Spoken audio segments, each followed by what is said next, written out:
అందరికీ నమస్కారం. Epic story లైన్స్‌కు స్వాగతం. ఇంద్రకీలాద్రి అనగానే కొండపై కొలువైన దుర్గమ్మ తల్లి కళ్ళ ముందు కదలాడుతోంది.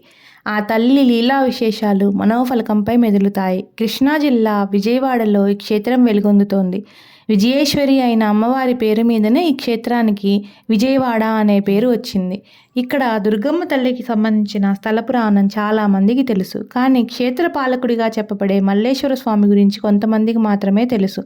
ఆ స్వామి ఇక్కడ ఆవిర్భవించిన తీరు, ఆ తరువాత వెలుగులోకి వచ్చిన విధానం కూడా కొంతమందికే తెలుసు. పూర్వం పరమశివుడి కోసం బ్రహ్మదేవుడు ఈ ప్రదేశంలో కఠోర తపస్సు చేశాడు.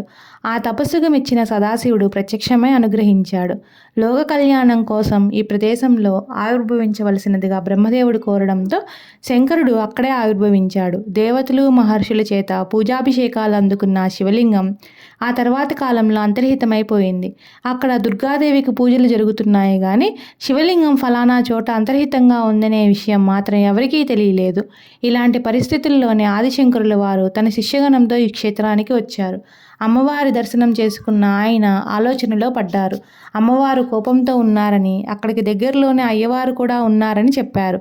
ఆ స్వామికి నిత్య పూజలు లేకపోవడమే అమ్మవారి ఆగ్రహానికి కారణమని కూడా అన్నారు. అంతర్హితమైన శివలింగాన్ని గుర్తించి ప్రతిష్ఠించి చైత్రశుద్ధ పౌర్ణమి రోజున దుర్గా మల్లేశ్వర స్వామికి కళ్యాణం జరిపించారు. వసంత ఋతువులో ఈ కళ్యాణోత్సవం జరుగుతుంది కనుక దీన్ని వసంత కళ్యాణోత్సవం అని పిలుస్తారు. అప్పటి నుంచి దుర్గా మల్లేశ్వర స్వామికి నిత్య పూజలు జరుగుతూ వస్తున్నాయి.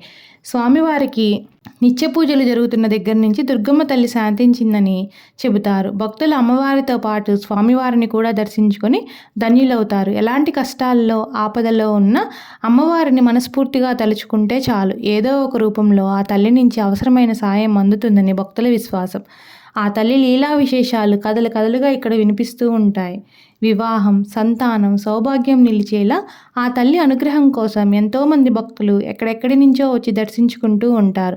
విశేషమైన పర్వదినాల్లో అమ్మవారిని దర్శించుకునే భక్తుల సంఖ్య వేలల్లో ఉంటుంది. భవానీ దీక్షల సమయంలో భక్తుల రద్దీ మరింత ఎక్కువగా ఉంటుంది.